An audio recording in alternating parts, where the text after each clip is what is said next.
السلام علیکم ورحمت الله وبرکاته. هو د هاو ټو پښتو یوټیوب چینل ډېرو درنو او عزتمندو مینهوالو هیلهمن یم چې ټول به جوړ روغ او خوشحاله او د صحت جامې به مو فرتن وي. محمد عارف تمیم یم او نن د دې ویډیو سره تاسو ته یو ځل بیا د هاو ټو پښتو یوټیوب چینل څخه حاضر یم.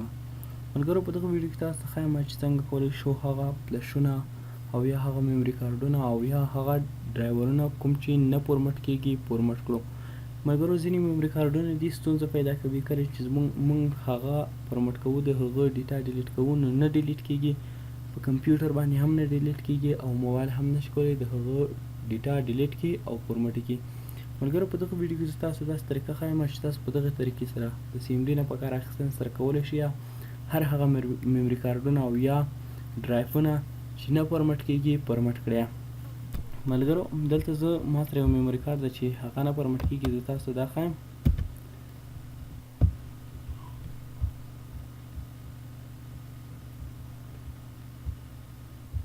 ملګرو دغه تاسو وینئ ریمووبل ډیسک جی دغه د ډیره ډیټا ده زما پکې خو دغه نه فورمټ کیږي. زه تاسو ته دغه شی ښایم.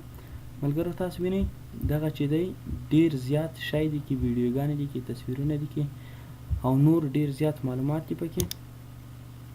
تاسو وینئ چې دا اوس ډک دی. ملګرو کله چې زه دغه فورمټ کوم که موبایل باندې وي او یا هم کمپیوټر باندې خو نه فورمټ کیږي.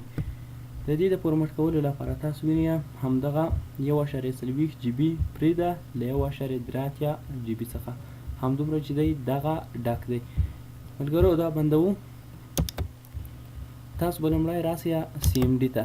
زه دلته لیکم سی ام ډي او کمانډ پروموټ چې دی هغه اوپن کوم.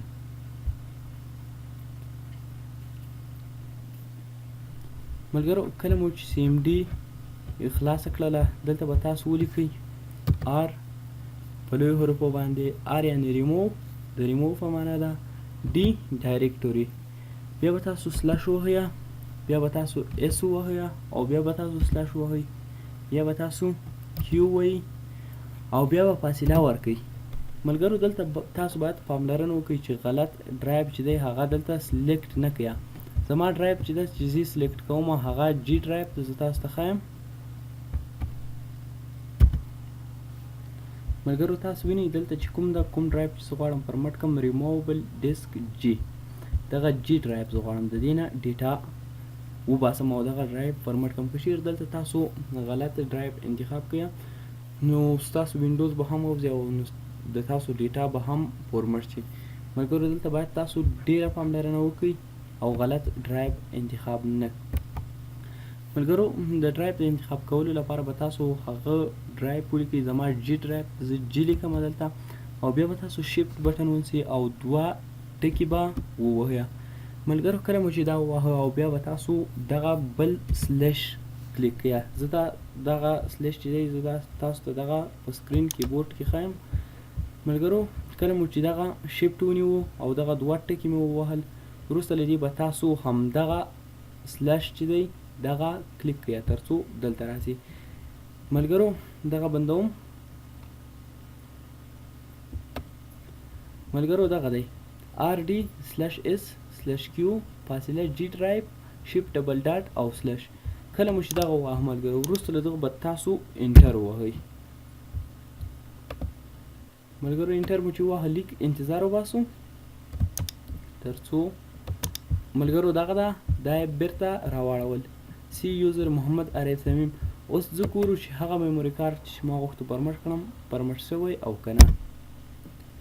ملګرو دغه ده ریمووبل ډیسک جي. تاسو وینئ 1.83 جی بي فری اپ 1.83 جی بي.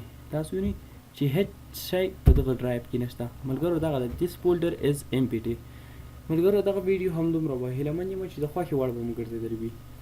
تاسو هیله کوم چې ویډیو لایک کړئ او له خپلو ملګرو سره یې شریک کړئ او زموږ یوټیوب چینل حتما سبسکرایب کړئ. تر بلې ویډیو چې زه محمد عارف تمیم ستاسو خدمت کې حاضرېږم په لوی او بخښونکي څښتن تعالی مو سپارم. د خدای په امان.